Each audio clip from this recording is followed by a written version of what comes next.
So someone in the comment section of my last video mentioned that I should embrace the Wisconsin method and going into the gym and maxing out every single day.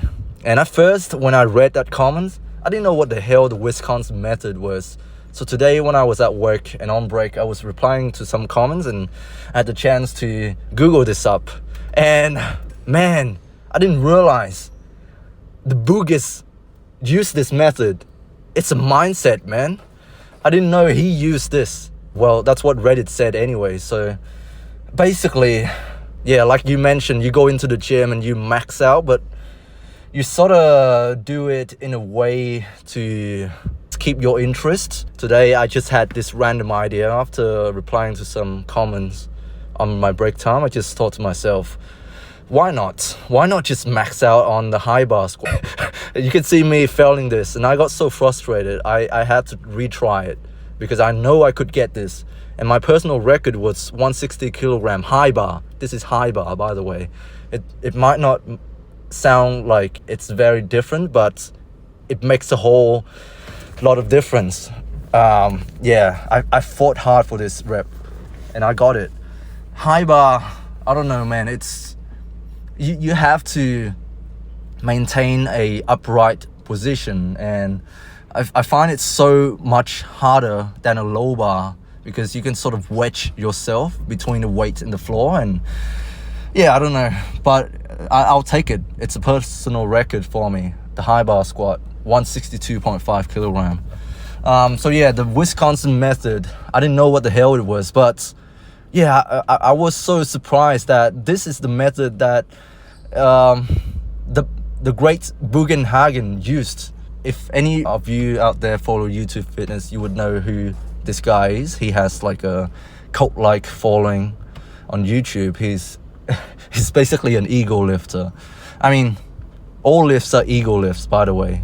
I don't believe in this idea that, well, yeah, I sort of do. Like, you sort of have to keep your form in check, but essentially all lifts are ego lifts.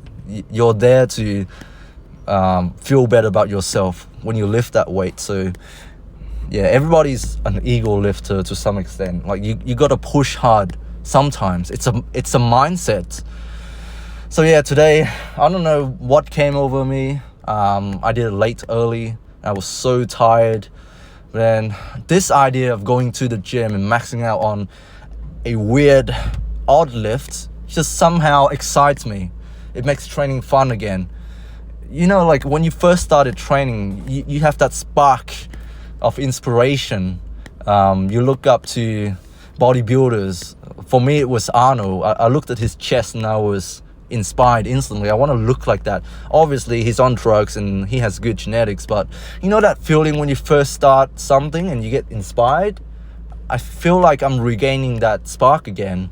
And rather than beating around the bush and going into the gym and following a structured program, I mean, it can be done, but I just don't find enjoyment in that. And I feel like if I can just go in on any given day and just do whatever the hell I feel like, I don't know, man. Yeah, that's just my training philosophy. It's got to be enjoyable to some extent, right? Like, I'm not going to the gym and intentionally lifting weights that are too heavy and my form turns into dog shit and I risk injuring myself. No, I'm not that stupid, but yeah, it has to give me some sort of enjoyment. I lift mainly for my mental health. I'll be honest, I lift mainly for my mental health. And what does that mean? It means it's got to be interesting. It's got to be motivating. I don't want to look a certain way, or I don't want to lift a certain amount of weight. I just want to go in there and, you know, push myself and see what my body can do, and I don't know, do all of these weird lifts for some reason. That's really motivating to me. Anyways, I got to run home because I didn't realize one of my colleagues has made plans to have dinner with me tonight, and I completely forgot about it. So yeah, I got to run home and just socialize, I guess. This is the only me time I get today. Hope you guys are doing well. Stay strong. God bless. And I'll speak to you guys soon. Cheers.